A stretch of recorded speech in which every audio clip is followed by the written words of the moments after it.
귀한 주님의 날 주님께서 말씀하시고 또 우리는 착하고 좋은 마음으로 하나님의 말씀을 심고 그 말씀대로 살아가는 저와 여러분들 되어지시기를 주님의 이름으로 축복합니다. 오늘 말씀은 여러분 오늘 이렇게 시작을 하고 있습니다. 35절의 말씀을 보니 그날에 저물 때에 제자들에게 이르시되 우리가 저 편으로 건너가자 하시니 이렇게 말씀을 좀 시작을 하고 있죠. 여러분 우리가 이 말씀을 보고 있는 35절에 그날 저물 때에 라고 하는 여러분 그날은 여러분 언제인가요? 우리가 계속해서 말씀을 들어왔는데 그날은 이런 날입니다. 예수님께서 제자들에게 하나님의 말씀을 비유로 말씀하신 그날. 예수님께서 제자들에게 하나님의 말씀을 풀어서 하나님의 나라는 이러한 곳이다. 또 너희는 어떠한 마음으로 살아야 된다라고 말씀해 주시는 그날 낮에 하나님께서 말씀을 우리에게 해주셨던 그날. 저녁이 되자 예수님께서 제자들에게 말씀을 하시는 겁니다. 저쪽 편으로 건너가자. 저쪽 편으로 건너가자라고 말씀을 하세요. 그리고 그 저쪽 편은 바로 거라사라고 하는 지역입니다. 근데 여러분 먼저 그 거라사로 가기 위해서는 반드시 예수님과 제자들이 갈릴리 호수를 건너야만 하는 그런 상황입니다. 사진을 여러분 좀 보시면 이 갈릴리 호수가 이래요. 갈릴리 호수의 전체의 이 둘레가 한 53km랍니다. 이 갈릴리 호수 전체의 둘레의 길이가 53km, 그 남북으로 21km, 동서로 11km. 그러니까 딱 보면 여러분 사진을 보시봐도 끝이 안 보이는 마치 이게 지금 호수인데 호수가 마치 바다처럼 보이는 성경에 보면 가끔 이 호수를 일컬어서 갈릴리 바다라고 말씀에 기록되어지기도 그렇게 했습니다. 근데 그곳에 여러분 저녁 노을이 지고 있는 거예요. 다음 사진을 좀 보시면 저녁 노을이 이렇게 저녁 때가 됐습니다. 그래서 이곳저곳에서 막 갈매기가 날아다니고 선선한 바람이 막 살랑살랑 불어오기도 하고 이 저녁 노을이 굉장히 멋진 이런 저녁에 어떻게 하는 거예요? 예수님과 제자들이 배를 타고 저쪽 편 거라사로 지금 배를 저어 가고 있는 그런 상황. 참 어찌 보면 여러분 이곳에 지금 예수님과 제자들이 배를 타고 건너간다 생각되어지면 굉장히 아름다운 참 장관이다라고 할 정도로 굉장히 아름다운 모습으로 이렇게 그려지는 그런 풍경인 거죠. 그런데 이 갈릴리 지역이 여러분 돌발성 폭우가 많은 지역이랍니다. 돌발성 폭우가 많은 지역. 갑자기 구름이 모여들고 그리고 먹구름이 끼기도 하고 갑자기 어두워지면서 바람이 불기를 시작하는 그런 지역이라는 거예요. 그래서 제자들이 지금 거라사 지방으로 가고 있는데 뭔가 좀 이상한 이 날씨가 심상치 않다라고 하는 그런데 갑자기 물결이 출렁이면서 바람이 불고 이 물이 배 안으로 지금 조금씩 들어오고 있는 여러분들 이 제자들은 어떤 사람들이 어부였단 말이에요. 웬만한 바람에 웬만한 물결을 감당할 수 있는 사람들이었습니다. 그리고 그들은요 이 물에 대해서 전문가라고 할 수 있는 그런데 이 전문가인데도 이 바람과 물살이 예사롭지가 않은 거예요. 바람이 점점점 세게 불어옵니다. 또 이 물결이요 계속 이 배를 쳐대는 거예요. 그리고 이 물이 배 안으로 점점점 많은 물이 배 안으로 들어오고 있는 그런 상황. 바다에서 제법 많은 경험을 했던 제자들인데 또 이 바람과 물결에 잔뼈가 굵어졌던 제자들인데도 이 바람과 물결이 지금 예사롭지 않고 배가 막 흔들리고 넘어져 뒤집힐 것 같은 그런 상황을 지금 제자들이 맞이하게 된 거예요. 근데 여러분 오늘 말씀에서요 저쪽 편으로 가자. 갈릴리 호수 건너편으로 가자라고 말씀하신 분이 누구예요? 예수님입니다. 예수님이 우리를 배에 태웠어요. 지금 마가복음 4장까지 오면서 제자들은요 큰 어려움이 없었습니다. 거의 다 예수님과 함께하면서 승승장구를 했던 모습 거의 실패가 없었어요. 그냥 여전히 뭐 큰 문제가 없겠거니라고 갔는데 또 여러분 어떻게 했어요? 예수님과 함께 갈 때마다 기적이 나타났잖아요. 어떤 기적이요? 뭐 병든 사람들이 병이 낫기를 시작했습니다. 또 귀신 들린 자들이 제정신을 차리는 그런 일들, 그리고 한 번도 들어보지 못했던 아주 귀하고 복된 말씀을 제자들이 예수님을 통해서 들었던 거예요. 그리고 예수님께서 우리를 배에 태우셨습니다. 저 편으로 가자라고 지금 예수님께서 얘기를 하셨습니다. 여러분, 오늘 말씀에 아주 중요한 예수님의 의도가 있어요. 아주 중요한 예수님의 의도. 그것은 뭐예요, 여러분?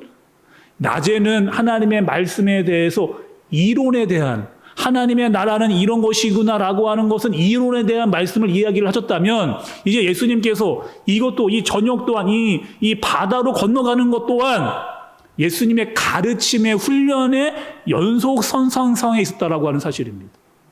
여러분, 어떤 거예요, 지금 아침에 낮에 하나님의 나라에 대한 이론에 대한 말씀을 들었다면, 이제 저녁에 바닷가에서 실전 수업을 하고 있는 예수님과 그의 제자들을 볼 수가 있는 거죠.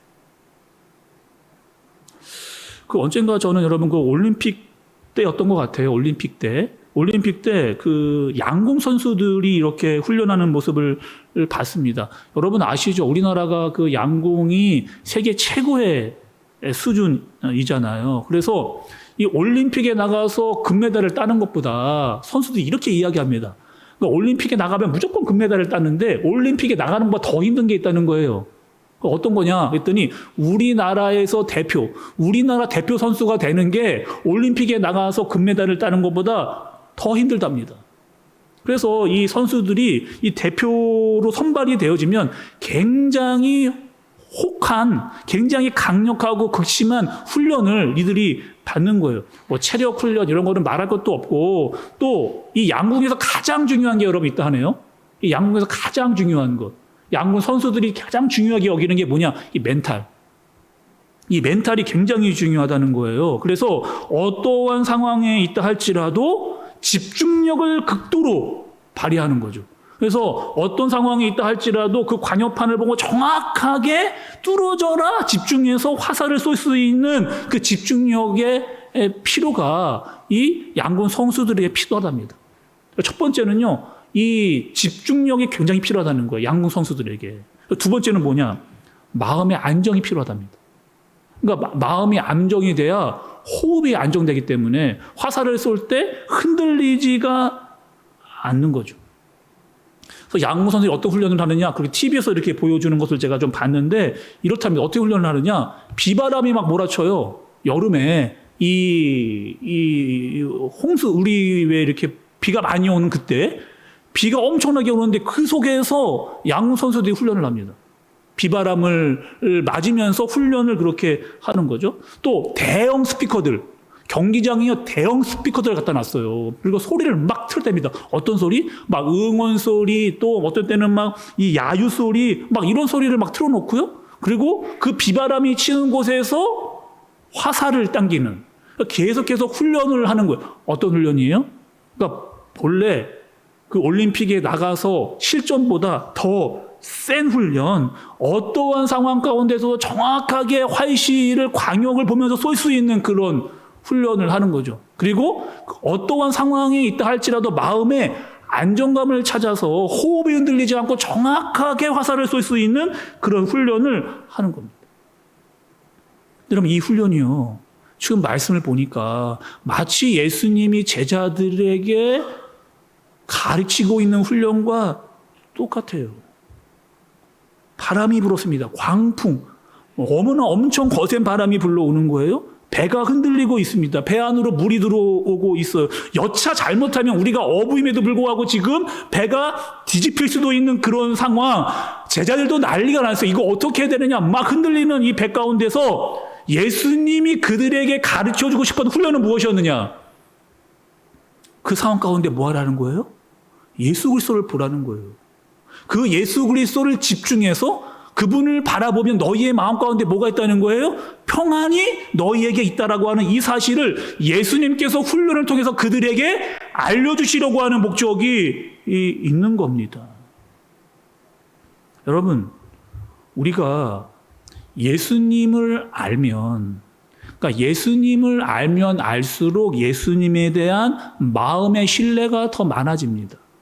예수님을 알면, 그러니까 그분을 알면 알수록 믿음이 더욱더 커지는 거예요. 그래서 믿음이 성장한다라고 하는 것은 예수님을 더 많이 알고 그 예수님과 함께 모든 삶을 경험하는 겁니다. 그분과 함께. 근데 알아가는 데는 시간이 걸려요. 그래서 여러분 그 부부 관계에도요. 부부로 남편과 아내를 아는 데 있어도 시간이 걸립니다. 그냥 같은 공간에 산다라고 해서 남편과 아내가 다 아는 게 아니에요. 그래서 신혼 초에 그렇게 많이 싸우는 겁니다. 서로가 서로를 잘 모르기 때문에. 그래서 이 남편과 아내가 좋고 나쁘고 싫고 행복하고 기쁘고 감사하고 때로는 어려운 시간을 다 겪으면서 같이 그 어려움을 극복해 나가면서 뭐 하는 거예요? 남편은 아내를 알고 아내는 남편을 알아서 더더욱 신뢰할 수 있는 마음이 깊어지는, 그것이 여러분 함께 알아가는 과정이라고 할 수가 있는 거죠. 근데 지금 오늘 말씀에 보니까 예수님은 여러분 뭐라고 계세요? 오늘 말씀을 읽으셨는데 38절을 좀 보세요. 예수님 뭐라고 계셨느냐? 38절에 예수님께서는 고물에서 베개를 베고 주무시더니 제자들이 깨우며 이르되 선생님이여 우리가 죽게 된 것을 돌보지 아니하시나이까 하니, 아니 지금 요건 비바람이 치고 있는데 지금 배가 뒤집어질 것 같고 막 제자들이 난리가 났는데 지금 뭐 하는 거예요? 예수님이 지금 주무시고 계십니다. 그러니까 여기서 여러분 주무시고 계시다고 하는 이런 뜻이 있어요. 마치 사람이 죽은 것과 같이 기절해 있는 것 같이 깊은 잠에 빠져 있는 상태를 일컬어서 주무신다 이렇게 이야기를 하는 거죠. 그동안 예수님의 사역이 너무 지치신 거예요.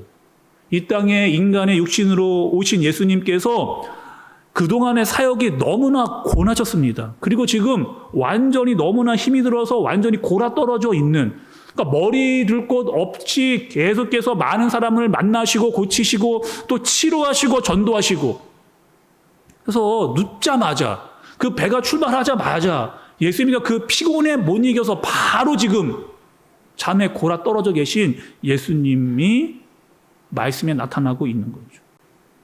제자들이 보기엔 여러분 어떤 거예요? 난리가 났는데 지금. 아니 지금 배가 뒤집힐 것 같은데 지금 우리가 죽기 직전인데 막 예수님은 지금 저렇게 하고 있는 모습이 그렇게 잘 이렇게 왜 저러고 계실까의 모습인 거죠. 그래서 예수님을 막 흔들어 깨웁니다. 어떻게 해요? 선생님이요. 선생님이요. 우리가 죽게 된 것을 돌보지 아니하시나이까.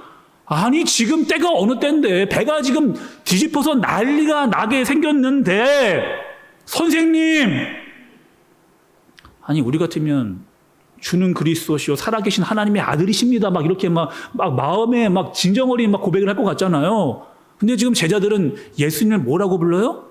선생님이라고 부르고 있어요. 선생님 정도로만 지금 부르고 있는 거예요.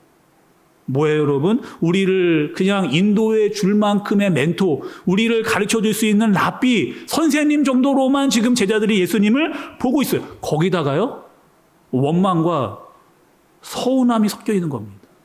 어떤 원망과 서운함이에요? 아니, 예수님이 저곳으로 가자라고 이야기를 했고, 예수님이 우리를 배에 태웠는데, 지금 예수님은 잠자고 있는 게 이게 지금 말이나 됩니까, 예수님? 라고 그렇게 지금 그 예수님에게 이 서운하고 이 원망스러운 마음을 막 토로해내고 있는 그 어조의 이야기인 거죠. 여러분, 사람은 힘들 때 진짜 모습이 나타납니다. 지금 제자들이요, 힘들 때 진짜 제자들의 모습이 나타나고 있는 거예요. 아주 편안하고 기분 좋고 행복할 때는요, 다 잘할 수 있어요. 교회 사역도 마찬가지입니다. 여러분이 행복하고 좋고 막 복받고 감사하고 기쁠 때는요, 교회 일 해도 너무나 좋아요. 막 찬양을 부르면서 기쁘게 막 합니다. 진짜는 뭐예요? 어려울 때. 여러분이 어려울 때. 하나님, 이거 이렇게 힘들게 하실 수 있습니까? 하나님, 제가 교회 열심히 한다고 했는데, 교회 열심히 나와서 봉사 많이 했는데, 예수님 열심히 믿는다고 믿었는데, 왜 나에게 자꾸 이런 일들이, 어려운 일들이 나에게 자꾸 생기는 거예요? 라고 하는 원망과 서운함. 여러분, 이런 마음 하나님께 좀 표현해 보신 적이 있으세요? 아니, 왜 자꾸 내가 열심히 하려고 하는데, 뭔가 열심히 하려고 노력을 더 많이 하고 애를 쓰고 있는데, 내 상황은 자꾸 왜 더욱더 풍랑을 만나고 바람을 만나고 배가 뒤집을 것 같은 그런 마음이 내 마음 가운데 자꾸 들어드는, 하나님 도대체 왜 그러신 겁니까? 라고 하는 원망과 투정이 여러분 들어본 적이 없냐는 거죠. 예수님의 기적이 나타날 때는 너무 좋았습니다. 예수님의 기적 보니까 와, 됐구나. 예수님 이렇게 하시는 건 안 될 게 없구나. 이렇게 했어요. 예수님 따르기 정말 잘했다. 이렇게 생각을 했습니다. 말씀을 들을 때는요. 정말 감동이었죠.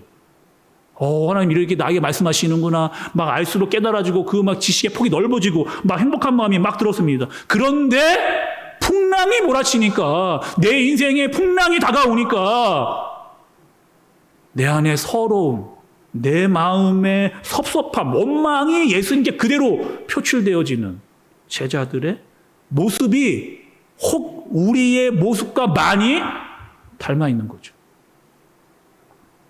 예수님께서 일어나셨습니다.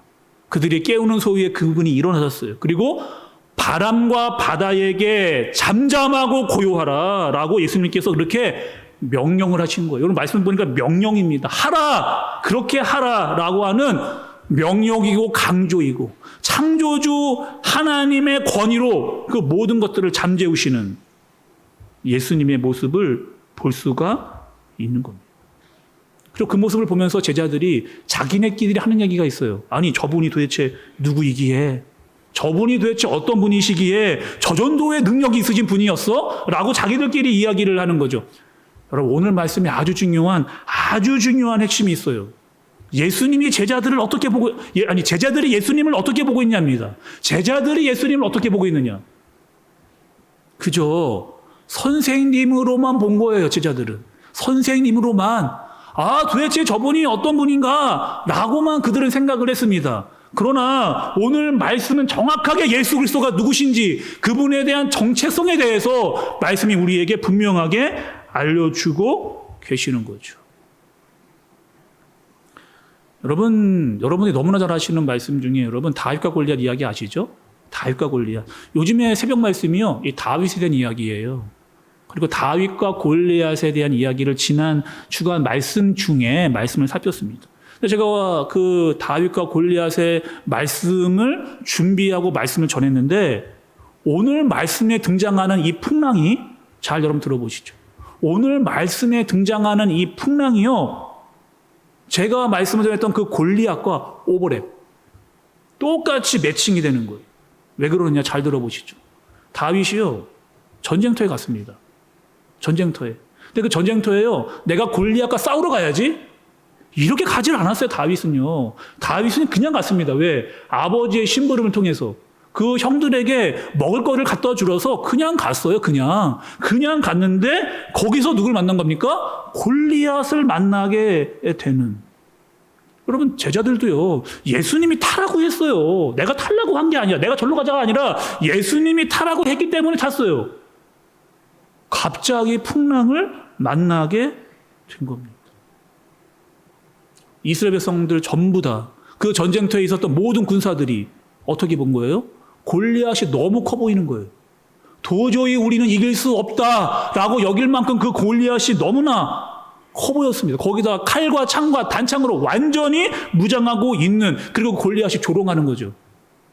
하나님의 백성들을 함부로 이야기하고 조롱하는데, 그 누구 한 명도 그 골리앗 앞에 나갈 수 없는, 그러니까 사울왕 마저도요, 그가 왕이었음에도 불구하고 그 골리앗 앞에 감히 나갈 수 없는 그런 상황이었다는 거예요. 근데 여러분, 다윗은 어떻게 나갈 수 있었을까요? 다윗은 여러분 목동이었는데, 그 당시 기록적으로 보면 성경에 한 16살에서 17살, 우리의 청소년부 정도 됐을 아이들이 여러분 감히 어떻게 골리앗 앞으로 나아갈 수 있었을까? 다윗은 평소에 하나님과 함께하는 훈련을 꾸준히 했던 사람이에요. 다윗은 여러분 알고 있었습니다. 뭘 알고 있었을까요? 내가 양을 치고 있을 때 갑자기 찾아오는 사나운 짐승들, 그 짐승이 있을 때마다 나는 목숨을 걸고 뛰어나가서 내 양들을 지켰습니다. 다윗은 알았어요. 그 사나운 짐승이 나보다 더 크다는 거, 나보다 더 빠르다는 거, 나보다 더 힘이 세다는 거, 그거 알고 있었습니다. 지금 다윗이 골리앗에 나가는 것은 괜한 자신감? 이곳으로 나간 게 여러분 아니라는 거예요. 다윗에게는 확신이 있었어요. 어떤 확신이요? 내가 경험했던 하나님, 평소에 내가 사나운 짐승이 갑자기 나타날 때마다 내가 나가서 싸웠던, 하나님께서 나와 동행해 주셨던 그 훈련을 통해서 내가 그 사나운 짐승을 이겼다라고 하는 확신이 누구에게요? 다윗에게 있던 겁니다. 그러니까 다윗은요, 이런 거예요. 그 골리앗이 내가 늘 상대하던 사나운 짐승 정도로 보인 겁니다. 다윗은 물론 여러분 지금 보기에 거기에 그 전쟁터에 있던 모든 사람들이 다 봤을 겁니다. 이 골리앗이 훨씬 크다는 것, 그리고 무기도 훨씬 강력하다는 것, 그리고 반드시 골리앗이 이길 것이라고 거기에 있는 모든 사람들은 다 그렇게 생각을 했어요. 다윗이요? 인정한 겁니다. 나보다 크고 나보다 강하고 나보다 더 센 무기를 가지고 있지. 그러나 내가 경험했던 하나님, 평소에 나와 함께 하셨던 하나님, 나를 그 사나운 짐승에서 나를 지키셨던 그 하나님, 그 하나님이 그 보이는 골리앗보다 더 큰 하나님의 능력으로 다윗이 보였기 때문에 아무리 큰 소리를 질러대는 골리앗 앞에 담대하게 다윗이 나아갈 수 있었다는 거죠. 여러분, 우리의 인생도 이렇잖아요. 우리의 인생이 날마다 평안했으면 좋겠습니다. 날마다 순탄했으면 좋겠어요. 갑자기 어려운 일이 생기지 않았으면 좋겠어요. 근데 우리 인생이 여러분 이렇게만 될 수가 있나요? 크고 작은 풍랑들이 자꾸 내 인생 가운데, 바다에서 이 배 안으로 자꾸 몰려 들어오는 배가 흔들려서 막 떨어질 것 같은 그런 상황, 갑자기 골리앗이 나타나요. 이런 상황 여러분 우리에게 있잖아요.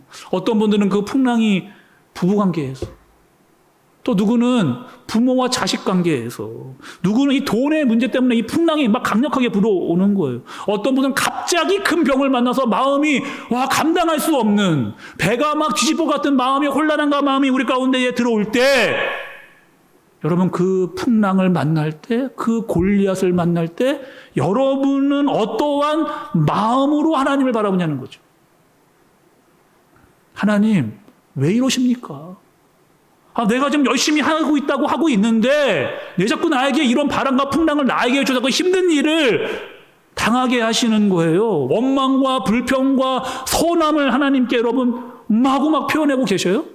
아니면 그 속에서도 여전히 우리와 함께 계시는 분이 있다라고 하는 마음을 가지면서 끝까지 그분을 신뢰하면서 그분을 향한 마음으로 기도하고 말씀을 붙잡는 여러분이신가요?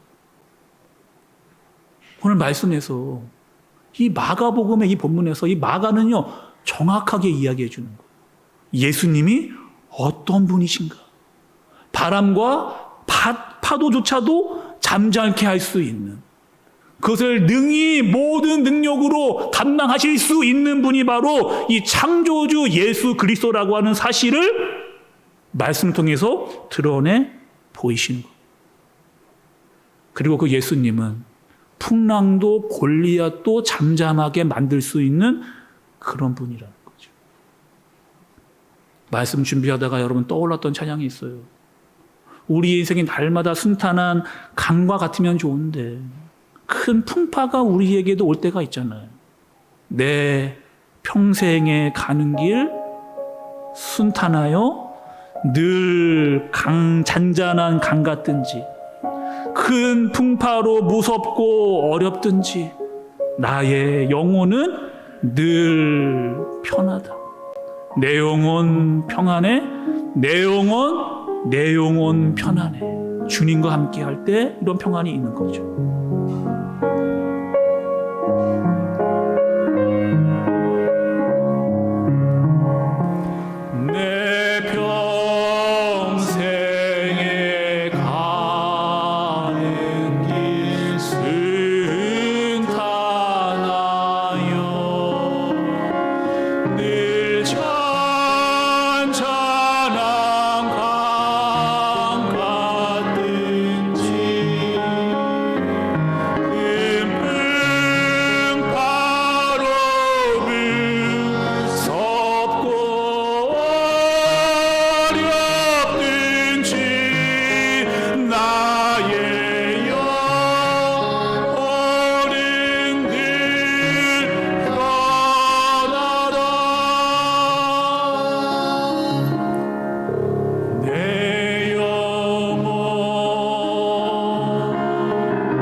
같이 부릅니다. 저 마귀는 우리를 삼키려고 입 벌리고 달려와도 예수는 우리의 되장되니 끝내 싸워서 이기리라. 내 영혼 평안해. 내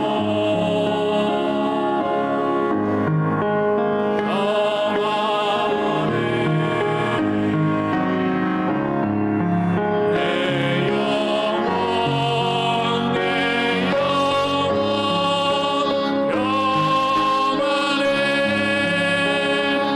내 지은 죄 주홍빛 가더라도 주 예수께 다니며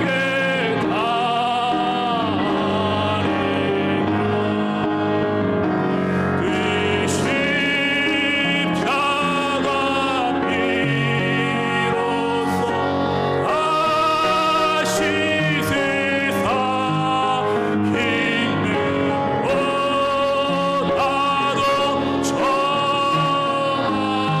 힘으로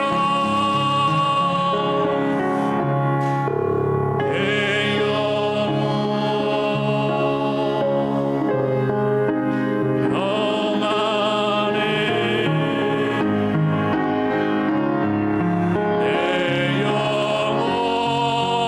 정하리라. 내 영혼 평안해. 내 영혼 평안해. 내 영혼 평안해. 내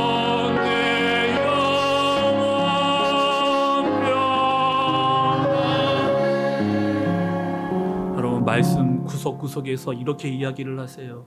시편 139편 8절에서 10절의 말씀을 보면 내가 하늘에 올라갈지라도 거기 계시며 수월에 내 자리를 펼지라도 거기 계시니이다.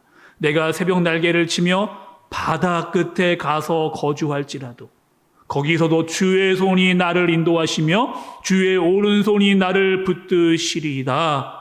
시편 95편 5절 바다도 그의 것이라 그가 만드셨고 육지도 그의 손이 지으셨도다. 시편 93편 4절에 높이 계신 여호와의 능력은 많은 물소리와 바다의 큰 파도보다도 크니이다. 아멘. 이렇게 해요. 여러분, 우리는요 풍랑을 싫어합니다. 골리앗 만나는 것이 두렵습니다. 그렇게 만나고 싶지 않습니다. 그런데 예수님은 우리를 풍랑 가운데로 밀어 넣으시는 거예요. 골리앗을 때로는 만나게 하십니다. 그리고 그 상황 가운데서 그것을 통해서 무엇을 보라는 거예요? 그곳에 함께 계신, 너희와 함께 계신 그 하나님을 너희가 볼 수 있는 눈이 너희에게 있어야 된다라고 말씀을 그렇게 하시는 겁니다. 여러분, 우리가 이럴 때가 있잖아요. 풍랑과 골리앗을 만났는데 하나님이 침묵하고 계신 것 같아요. 아무런 말씀을 하고 계시지 않는 것 같습니다. 주무시고 계시는 것 같아요. 그러나 그 상황 가운데서도 제자들이 더욱더 주님을 찾기를 원했던 그 예수님의 마음을 오늘 우리에게 알려주시라는 거예요. 그런 바람과 풍랑이 물어올 때, 배 안으로 물결이 들어올 때 너희들이 봐야 될 것은 그 풍랑이 아니라 그 배에 함께 계신 예수 그리스도, 그리고 그분을 아는 것이 믿음이다. 이렇게 말씀하고 계시는 겁니다. 여러분, 믿음은 말로만 믿음 있다라고 믿음이 있는 게 아닙니다. 믿음은요, 우리의 실전에서 나타나는 거예요. 우리의 삶 가운데서 나타나는 겁니다. 풍랑이 일 때, 골리앗을 만났을 때 우리의 믿음이 그 삶의 현장에서 나타나게 되는 거예요. 그리고 그 현장 가운데 같이 계신 그 하나님, 전지전능하신 하나님, 그 전쟁의 승패에 계시는 하나님을 너희가 보라고 그렇게 말씀하고 계십니다. 오늘 말씀을 보면요, 제자들이 아직 연약해요. 두려움을 이겨낼 수 있는 믿음이 아직 작습니다. 예수님이 이렇게 말씀을 하시는 거예요. 40절의 말씀을 보니 이에 제자들에게 이르시되 어찌하여 이렇게 무서워하느냐? 너희가 어찌 믿음이 없느냐 하시니, 이렇게 말씀합니다. 예수님께서 풍랑 앞에서 두려워 떨고 있었던 제자들을 책망하신 게 아니에요, 여러분. 잘 보셔야 됩니다. 지금 예수님께서 그들을 책망하시는 것은 바람과 파도 앞에 두려워하고 있는 제자들을 책망한 것이 아니고 예수님의 강조점은 뒤에 있습니다. 너희의 믿음이 없는 것을. 풍랑을 만날 수도 있고 바람이 거세게 불어올 수도 있지만 너희의 믿음이 왜 없느냐? 내가 너희와 함께 있는데, 너희와 함께 같이 있는데, 이 배를 타고 가고 있는데 너희는 왜 믿음이 없느냐? 사랑하는 우리 한샘교회 성도 여러분, 우리는요, 인생이라고 하는 배를 타고 가다가 때로는 풍랑, 바람 만날 수 있습니다. 그리고 그 풍랑 가운데서 우리가 바라봐야 될 것은 풍랑과 바람이 아니에요. 골리앗이 아닙니다. 그 배에 함께 타고 계시는 예수 그리스도를 우리가 바라봐야 되는 거죠. 그분이 함께 있다라고 하는 사실, 여전히 그분은 우리의 인생의 이 선장이 되어주신다라고 하는 그 사실, 바람이 불고 풍랑이 불어도 갑자기 골리앗이 나타나도 우리와 함께 계신다라고는, 너희와 함께 동행하고 있다라고 하는 그 믿음을 가지고, 때론 여러분 우리가 훈련 받을 수 있어요. 예수님이 밀어 넣으시는 그 훈련 가운데 들어갈 수 있습니다. 그 실전의 수업 속에서 하나님의 말씀을 붙잡고 믿음으로 말미암아 평안할 수 있는, 순탄할 때나 바람이 불 때나 큰 풍랑이 불 때나 믿음으로 말미암아 그분과 함께 그 모든 과정을 잘 감당해낼 수 있는 저와 여러분들 되어지시기를 예수님의 이름으로 축복합니다. 우리 시간 여러분, 들은 말씀을 가지고 마음속으로 말씀을 좀 꼭 붙잡고 기도하기를 원합니다. 우리 인생 가운데 갑작스러운 일들이요, 풍랑이 몰아치고 바람이 불어오고 배가 뒤집힐 것 같은 인생에 어려움을 만나기도 합니다. 내가 원하지 않았는데 갑자기 골리앗을 만나게 돼. 너무 커요. 감당하기 어렵습니다. 마음이 마구 요동칩니다. 그럴 때 우리의 믿음의 눈을 열어서 주님을 바라보게 하여 주옵소서. 여전히 우리의 한 배를 타고 가고 계시면서 그 인생이라고 하는 배 위에 우리와 동행해 주시는 그 주님을 바라보게 하여 주옵소서. 그리고 이것이 우리에게 주신 훈련의 시간이라고 한다면 주님과 함께 이 시간들을 견뎌낼 수 있는 믿음과 인내의 마음을 우리에게 허락하여 주옵소서. 주님과 함께 이 시간을 뚫고 지나갈 수 있도록 주님 우리를 붙들어 주옵소서. 우리 한번 간절하게 들은 말씀을 기억하면서 말씀을 붙잡고 기도하도록 하겠습니다. 기도합니다.